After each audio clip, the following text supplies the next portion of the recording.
As always, thanks for coming here, checking out the content, feedback, subscribing. I sincerely appreciate everybody engaging with the channel. If you have not subscribed, don't forget to hit the button, subscribe, enable the notifications so you can know when new contents drop, and don't forget to share and like the videos if the content resonates with you. So on today's topic, keeping in line with what my previous video, which was about the Mercedes-Benz EQS, today we are going to be looking at the Polestar 2. So this is basically from the Volvo electric vehicle line, and this is the Polestar 2 that we're looking at today. Polestar 2, it's like I said, it's from the Volvo / Geely line. This one here has a 78 kilowatt hour battery, which is similar to what you have in the Model 3 and the Model Y, which I believe those have up to 82 kilowatt hour, but it's locked to about 77 or so. So by the way, the videos that I'll be showing in this review today, well, not a review, they were shot months ago, so a few things could be different now with menu options or display or whatever. And also one note too is they were shot, a while ago before I got a better hang of camera angles and lighting and everything. So in some shots you might have like extra lights coming in somewhere, and I don't want to mess things up too much in editing, trying to fix things. So just bear with me there. If you see shots where you have more light coming in from certain areas, just want to just mention that. But again, as always, thank you guys for engaging. So let's get into it. And if you see me moving here and there, that's because I'm trying to keep track of my topics on one screen over here. So bear with me if you see me looking off to the side. But at first glance, it's a good-looking car. It's a well-defined shape. No fancy shape or funky shape or anything. You've got clean lines all around. It's got light sequences when you lock and unlock the car, actually with the tail light bar in the back. And I like light sequences. I don't know, it just makes cars more attractive to me. But overall, it looks like a regular car. Like I said, there's no weird shape or design, and even the front looks like a regular ICE car grille. So ICE is your internal combustible engine gas cars. The front looks like it's got a regular ICE car grille, and of course with this being a Volvo line, you've got your signature Thor's hammer headlight that you see typically in Volvos. And so I like it. It feels solid. It's built solid. You've got nice wheels on it. Moving on to some of the things that you have with this. Let's start with the key fob, right? So this comes with a key fob, which I think is a little bulky. I mean, it's this day and age, I will expect a lot of the manufacturers to adopt something that's less bulky in your pocket, and just something like Tesla has with the key cards. But it has key fobs with all the buttons in there, and it's similar to what you have in the Volvo cars. My previous car was an XC90, so the keys look really similar. And you've got the like I said, it's got all the buttons, lock, unlock, your hazard and everything. Also, in the door handle, you've got a built-in feature where you can open or lock or unlock the doors, but just put your finger on the door handles, which is nice. You get some kind of keyless entry that way if you have your keys in proximity. So with that, let's jump into the first section of this review, not a review. Let's talk about the interior. The interior is pretty nice and clean. The seats are very comfortable. You have an instrument cluster in the front of the driver, and of course in the center side you've got an iPad size screen. I forgot what the dimension is, but it's a pretty sizable iPad size screen in the center. The instrument panel shows you different alerts and statuses of the car, as well as important information like gear, what gear you're in, your range, your speed, and basically what instrument panel does. And I will show a little bit too. You do get the option of seeing maps on this or not. And then moving on to your steering controls, you have a number of steering controls controls on the steering. This includes your cruise control, so your speed, your follow distance, how far you want to be between the cars in front of you. You've got your media controls, you've got your voice assistant control. You also have like buttons to change, like a menu or settings button that you can use to change. That mostly changes your instrument panel view. So like I mentioned, you can have maps on there. You can use that, on your steering wheel. You can change that view to have the maps on it, or to make it just minimal where you don't see anything besides just your gauge, speed, and range and everything. So a few buttons on the screen on the steering right over there. Then moving on to the screen. So I like the layout. It's simple. You have really, really big icons and places, touch points on the screen. Nothing too crazy or fancy to get you confused. There are four main settings or four main pages that I would say you have on the screen, or four main settings page: your drive, your assist, and your charge, and then you got a page for more, right? And within each page there's sub menus, and so the settings take up, and I'm going to be showing you what the settings do, different things as I talk through this here. But the settings menu take up the whole screen. So similarly to the Mercedes-Benz EQS not a review that I did in my previous video, where when you click a menu option, the whole screen changes and to what you're saying right now. This does something similar to when you choose a setting, the whole screen changes with the sub menu options. But I like this still here because even though you're on a new screen, they still keep your four main tabs at the top, so you can always jump back easily.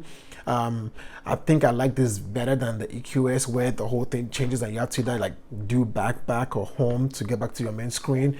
But honestly, I will say I still prefer the Tesla menu screen the best, because maybe it's because of the way the screen is built, where it's more landscape, and of course it's bigger too, so they can do more. But the menu icon and the Teslas, I really prefer them because you've basically got like a breadcrumb type thing. You never lose sight of your main icon. So like I said, you want to go to lights, it's right there, and when you click on lights, everything shows up for you to choose from. If you want to change to any other main menu at any point in time, you have your list right there on the side. So software, navigation, anything, it's right there, so you can always jump to any screen without losing your place and figuring out, okay, how do I get back here? So that's something that's in here too, but again, not too bad. So I think the full screen menu makes it tougher for quick changes mid-drive, but like I said, it's a lot simpler on the EQS. And in this case, with an instrument panel, you don't lose all information like your speed and everything. Not having that. One thing I don't understand is Volvo's use of passive TPMS, and that's the tire pressure monitoring system. Maybe it's not called passive, I forgot what it is, but what it is you don't get actual PSI values. It doesn't tell you your actual tire pressure. You just get color codes like green or red if they're not in good status. In my previous XC90, it was the same thing too. There was no active TPMS, it was a passive one, and so you could never tell, how low am I? Or even though it shows green, you could be green but like 30 psi, right? And you're just 1 psi off from being in the red. But at 30 psi, that may not be the best pressure value for you. But I wish they had set it up to where you can actually see the number so you can keep better track. But in this case here, it's just that color that you see, and they have a maintenance menu in here too, but I'm not quite sure what exactly. It says maintenance was due, but I never got any information as to what maintenance was due. So, and with an EV2, I wasn't quite sure what maintenance was needed, but this has maintenance stuff like your regular ICE cars, like you expect to see for oil change due. So not sure, but they have it, and I guess at some point it would say something when something is due. You do have light strips in the dash, but they are not color changing like in the Mercedes-Benz typically, or even some other cars too that have light strips. You could change the color of those light strips, and so, but in this case, they've got light strips in the front, and they've got little lights in the door pockets and mood lights in the ceilings, but the light strips don't change colors. It's just one single color, white. But I think even with that too, I will still take that over Tesla's nothing, right? And so that's that. But the lights, like I said, they have mood lights in the cabin, the ceiling, and also in the rear door pockets, which I think was pretty nice. At least you get to see some illumination, and I just thought that was pretty neat. And of course, in your settings, you've got settings for exterior lights, so corner illumination, active bending lights, daytime running lights, turn signal, which all pretty neat features. I really like the active bending lights feature in the Volvo. I think they work pretty well. So going back to the main screen, you have your main screen itself. You get 4 main settings on the main screen, and that's your you have maps, range, phone, and media. So with the maps is based on Google Maps, so it looks just like Google Maps, and it works pretty well. Only thing I wasn't quite sure is I tried to find an option for charging stations, and it did something. It showed me a list of something, but I tried to pick one to navigate to it, and maybe I just wasn't quite used to it, but it did something. So it doesn't feel as well baked as when you're in a Tesla and you choose supercharger and it shows you where everything is, but there's something in there. You also have Google Assistant for your voice commands, and then for the range assistant, that's pretty neat also. It shows you your projected range, and based on your driving habits or your current driving style. Also tells you what you're driving, how that's affecting your consumption. So your speed, your AC, all that kind of stuff. It tells you real time how that's affecting your consumption. Now, this video was shot before Tesla implemented the new I forgot what it's called, the new energy page. But when I saw this, I thought it was pretty neat that Volvo had that, or Polestar had that in there. And so maybe Tesla took a hint from Polestar on that update. But either way, it's a welcome update to the Tesla settings. And one thing I also noticed here too, though, is the range that is shown on the main screen is different from the range that is shown on the instrument cluster. I don't know if one is based off of something or the other, but I thought it was a little bit confusing that one screen showed me 180 miles and one screen showed me 190 miles. I didn't get it to be more than 10 miles apart from each other, so hopefully there's something that grows bigger and you're seeing 20 miles and 100 miles and you're not sure, which is which. But yeah. On the entertainment side, you have Sirius XM included. I know that's something that we don't have in the Teslas. In this case, you have Sirius XM included. Tesla also recently implemented the manual app, but Polestar had it at the time of this recording. They had a digital manual that was loaded, and it was pretty easy to use. You can see you have the car visual. You can just tap on part of the car, and it will show you what's applicable to what you're trying to see. There is an option in the system settings you can choose to adjust the instrument cluster details, but I thought that was kind of weird because you can only choose 2 things. So like trip A and odometer, or that's it, or something. You couldn't really do too much there, so that was just interesting. There are a few more options for changing other settings, like your sounds and your volume settings, but just I'm showing everything that you have in there. You also have an option for viewing your software updates. You can go in there and try to check for software updates. You also get an option to see detailed release notes with each version. Of course, we've got this in Teslas too, and so but I kind of like, it looks like this one's give you like a whole full proper details. Tesla will just tell you minor updates or minor enhancements, but this tells you like full details of what they're actually fixing. So that was nice. And then finally, on the settings page, you can also get to details of storage usage of the internal hard drive.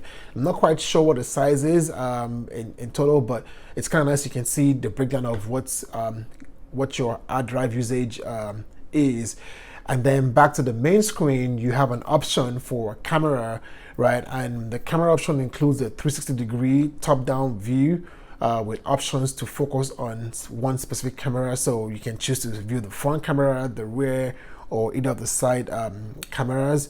And this is, I know this is one of the most requested feature in Teslas, is a 360-degree top-down view. You would think with so many cameras in the car we can get a top-down view, but I know that top-down view is a very, very useful feature. All right, so one thing I'm gonna do with this video here is I do have a lot of topics to cover with this, not a review. But what I want to do is I'm going to try to break them into chunks, right? I'm going to have one full video at the end of when this is all done. That will be everything put together at one time. So if you prefer to just watch everything at once, I will have that put together. But at this time, I'm going to have them in chunks, right? So one, this should not give you information overload and everything. So today we've basically done the introduction and talked about some interior and the screen, right? Next up, what I'm going to be publishing next will be some more features and some more looks into the interior of the car. And then after that, we're going to talk about storage, charging, driving experience, and then probably also cover the hits and misses, right? So today we're looking at basically introduction and the screen, instrument cluster for the most part. So next video will be about, like I said, more features and the interior, and then we'll probably have one more that talks about the storage, like so what space you have in the front, the trunk and seats and everything, the charging and driving experience, and also hits and misses. And then there'll be a final compilation video that will take all of these different videos into one straight video. So for today, I hope you've enjoyed what we have so far here, just giving you introduction into the car and the screen. Again, if you're not subscribed, hit the subscribe button. Don't forget to like, and which you subscribe also, what happens then is once the next videos about this loaded, you are able to then continue this experience and finding out more about the Polestar 2. And of course, I'm going to try to not make them be too far apart, so try to get them out a little bit sooner than the other. But for today, hope you've enjoyed the content. Appreciate you being here. We'll see you on the next chapter of this topic.